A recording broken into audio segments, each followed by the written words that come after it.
បាទខ្ញុំបង្ហាញថ្ងៃនេះគឺ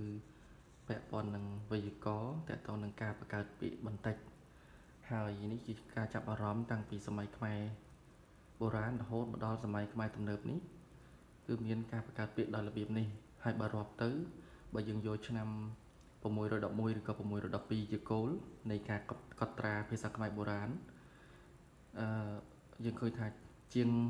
1500ឆ្នាំហើយច្រើនឆ្នាំហើយដែលយើងប្រើវិធីសាស្ត្រហ្នឹងដែលយកពាក្យរឹសមកកំឡាយបាទយកពាក្យរឹសមកកំឡាយឧទាហរណ៍ដូចជាពាក្យនេះពាក្យរឹសថាតពេលកំឡាយមកទៅជាតំណបាទពាក្យថាត្រង់ពេលคล้ายមកទៅជាតម្រងហើយពាក្យនេះអានថាទ្រូឬក៏អានតាមសូរបច្ចុប្បន្នថាត្រូវឬក៏អានថាត្រូវអញ្ចឹងក៏បានដែរណាបាទស្រួលសិក្សាអញ្ចឹងតំរូវតម្រូតម្រើវឬក៏តម្រូវរួមមកវិញអីដែលខ្ញុំចង់បង្ហាញជាដំបូងនេះហើយខ្ញុំប្រហែលជានឹងធ្វើវីដេអូវែងមួយដែលតាក់ទងនឹងពាក្យកម្លាយហ្នឹងបាទខ្ញុំបានស្រាវជ្រាវចងជាសភៅមួយក្បាលរួចរាល់ទៅហើយ